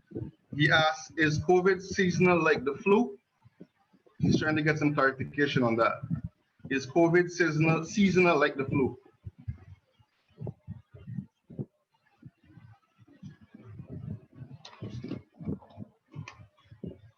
Well, we have to wait and see. Coronaviruses of other kinds have been with us for a while, and the flu virus tends to come at winter when vitamin D levels are lowest in the northern climes. And this may well turn out to be a seasonal endemic situation, but we have to wait and see. The important thing is to, for the time being, and for most times, be on top of our hygiene and then keep our health, our diet, our lifestyle, our vitamin D status where it should be to fight. If I can add here, I think I would have addressed this question earlier and mentioned that even though it's a possibility that it can be seasonal, that is not what we're seeing now, because right now it is summertime, in the peak of summer, where you would not be expecting that this virus would be continuing. But because it's a new virus and because it's so infectious and because there is spread throughout new territories, then we are seeing a prolonging of this virus. So by the time we start to see a drop, then it would be into the winter season and you might see the second wave. So it might seem as though it is continuous and not just, but years to come, you might start to see it being seasonal. But right now, it is just continuing for long periods because it would have started from November in China. And now this is to July. And look at the cases in the US and in Russia. They're just spiking. So you're not going to see a plateau anytime very soon. Okay. We have another question from Mr. Sinclair. How high is the risk for a person who is anemic to contract COVID? Well, being anemic puts you generally to be at risk for any infection because the oxygenation of your tissues is not what it should be. It is not ranked as a specific risk. It is a general risk. Person who's anemic should be taking care of that anemia, finding out the cause and taking the necessary remedial action to correct that anemia. Intervention, okay. Zaki Abdullah asks, can hypothyroidism make you more at risk? Again, that is not a specific risk. And we haven't heard anything about that being directly related. Hypothyroidism, which is underfunction of the thyroid, would be more particular in putting you at risk because the metabolism is slowed down. Hyperthyroidism or hypo, you would prefer normal thyroid function, but we haven't heard of anything specific there on that. Okay. We have a question from Jenny. How long does the antibodies live in the body after recovering from the coronavirus? Okay, right now they're still doing some research. They're not sure how long they live. And even as we speak, you're seeing persons who would have contracted the virus and they thought that they had recovered. Then they contracting the virus a second time. We're not sure if it is a different strain that they're contracting, but they give a few examples where a person would have had the virus in March and then got it again in June, and they had two negatives in between there. So they thought that they were free of the virus and then they contracted again. My take is that it might have been another strain, but they're not coming out and saying, yes, it's another strain.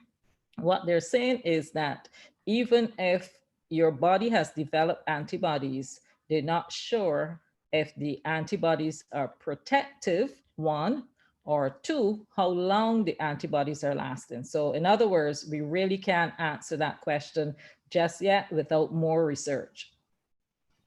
Okay, thank you. We have one more from Andwele Prince, which we heard from earlier. He's asking, how does the COVID-19 affect pregnancy, both mother and unborn child, or even newborns?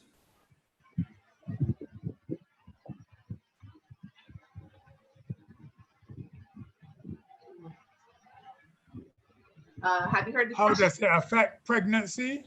Yeah, both mother and unborn child, or even newborns. Well, we know that some babies were born with or contracted the virus soon after birth. We haven't had any lot of discussion or talk on severe adversity in pregnancy. So pregnancy has not, as far as we know, increased risk for severity. As you know, women on the whole do better than men, and young women do better than others. And so long as that young woman is fit and healthy and her immune system is good, the pregnancy doesn't seem to be something that will put her at any more severe risk. Okay, another question from the chat. Is this coronavirus a contagion, authentic or organic? Can you repeat that, please? Is this coronavirus a contagion, authentic or organic? If it is an authentic contagion or an organic contagion, I don't know what the person means. The person means if it is a natural disease or a man-made disease. That's what the person is getting at. Probably. That's not a very clear question at all. I don't know what they mean. Okay, Algie Aristo, if you would like to clarify, please, you can do so at this juncture.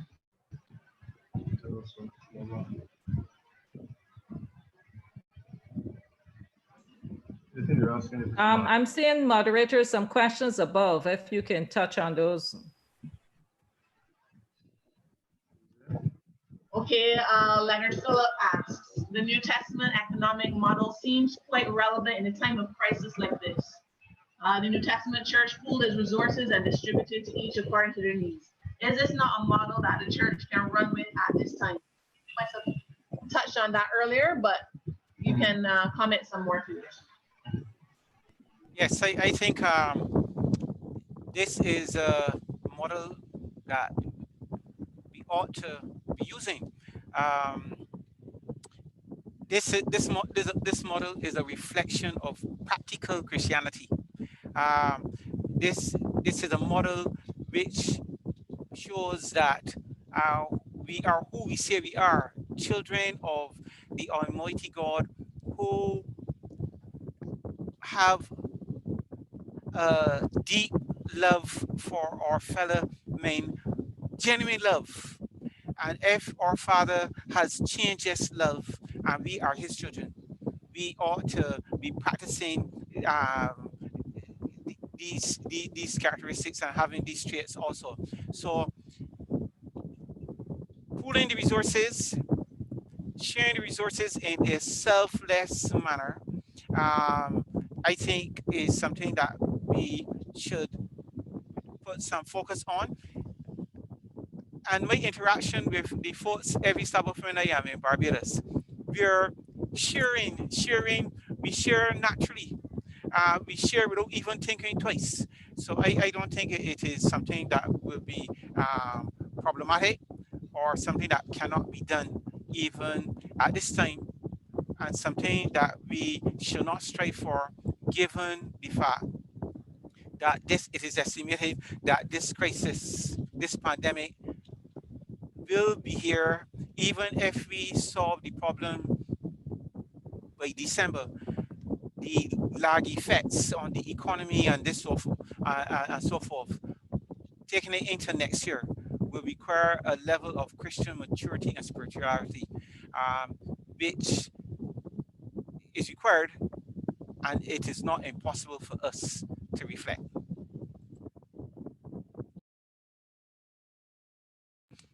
Don't you agree? Or you?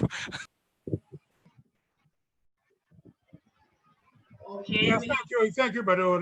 Well said. And these things overall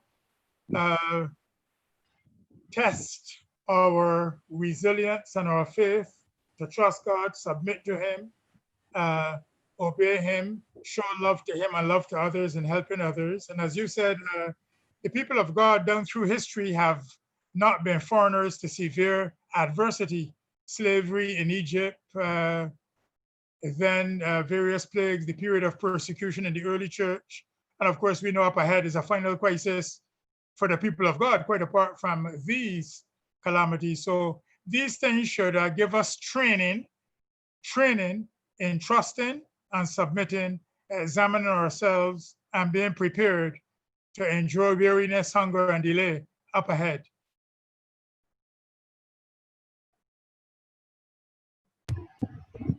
Sister Nicole, if I can just comment on a question that I am seeing both. I am just going to briefly comment on it. I don't want to go into it. I saw two similar questions. Do you think the vaccine is going to be used as a means of controlling the movement of people?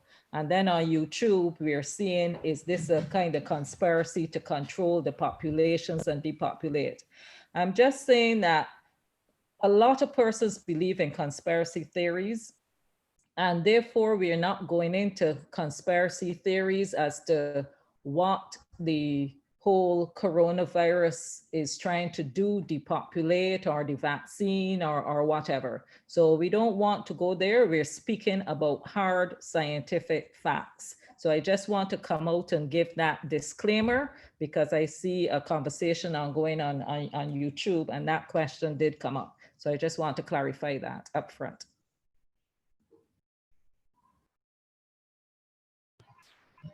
Okay, if there are no other questions from the May I ask a question, please?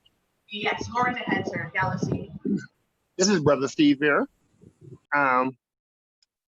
Sister Karamita, I listened to you just now a little while back, and you said quite clearly that persons can, or it seems to you from the research showing that a person can contract the virus more than once, or probably another strain of the virus, but they're not saying. If that then is true, why after 2 successive negative tests are we in Barbados, and by extension other people in other countries, sending people home to mix with the population, saying that they are COVID-19 free? Isn't that not a ticklish thing to be doing? That is not ticklish, Steve. If you are hearing your question, by mixing with the population, if the population is infected, then they will become infected again. But really and truly, they are free. They are COVID-19 free to come back into the population. What my statement was is that the antibodies might not necessarily protect you from getting the virus a second time, either if you get another strain or they're not sure if you're just getting the virus, okay? But really and truly, after you test negative twice and you come back into the population, then you are COVID-19 free, but you're capable of catching the virus again. So don't mix up the two. Yeah, I just wanted to add to that. So if we look at, for example, the coronavirus that causes the common cold, after you recover from the common cold, you can clearly catch the common cold again. And so far, it appears as if this is maybe a similar thing with the COVID-19. That doesn't mean that the person has tested negative twice and is still contagious. They have recovered. And it means if they go out into the community and someone in the community has coronavirus, they're at risk of getting it again. Just like if you recover from the cold and go to St. Lucie and meet somebody with the cold, you can catch their cold.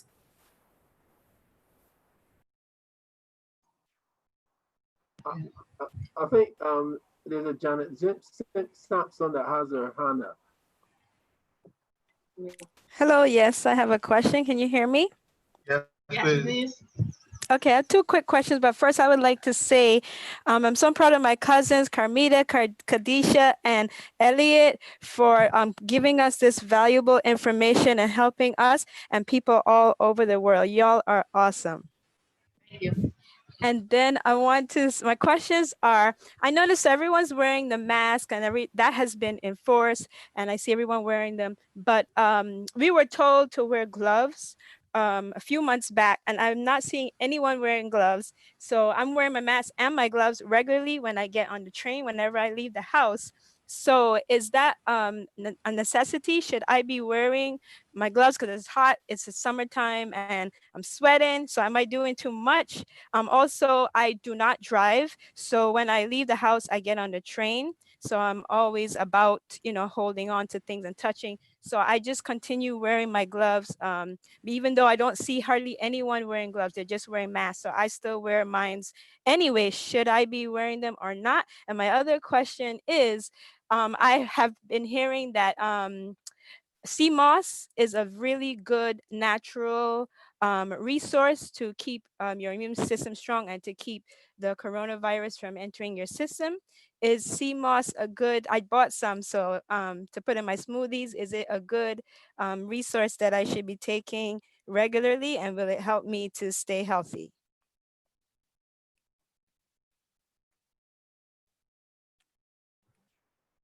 Well, in terms of wearing gloves,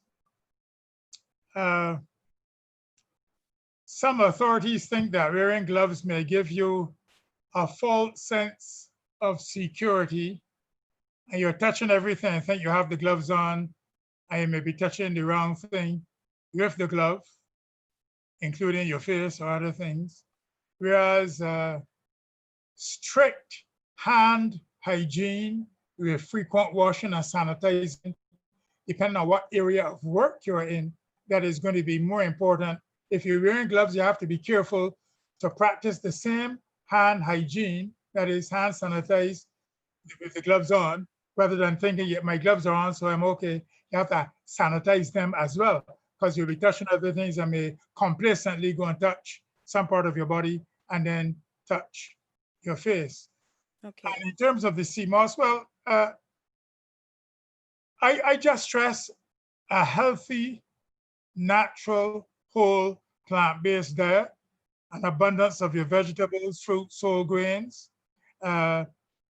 There's nothing wrong with sea moss within that context, but don't single it out by itself to be anything magical. You have to look at all the components of a good diet and then the rest of the principles of health reform. Adequate exercise, adequate sleep, relaxation, adequate sunlight or supplementing with vitamin D, and strict hygienic protocols. Okay, I will do all the above. Thank you, Elliot. Thank you. Okay, if there are no other questions, we will now have the panelists wrap up with their final statements, and then we will close with prayer with Frontline. Okay, I can start by saying we just need to make sure that we practice good public health. Wear a mask, keep your distance, 6 feet preferably, wash your hands regularly, clean your surfaces, make sure you do all of that. because we don't know what is going to happen down the road in terms of opening up of travel. We don't know how long the virus is going to last. But if you do your part to boost your immune system and practice good public health practices, then you will be at less risk of getting the virus. Thank you.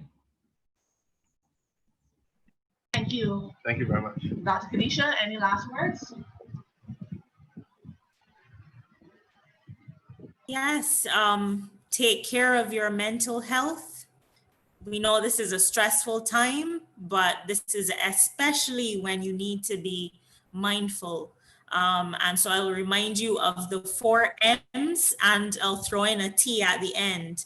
Mindfulness, movement, mastery, meaningful engagement, and trust in God. Isaiah 26 verse 3, thou wilt keep him in perfect peace, whose mind is stayed on thee because he trusteth in thee. And that trust in God gives us a hopeful outlook. Amen. So take care of your mental health. That's my closing statement. Thank you so much. Brother Odell, any last words? Yes, I would just like to repeat Luke 18:8 again. When Jesus asked whether he would find faith, and I simply will flag to all the listeners that our response should be yes.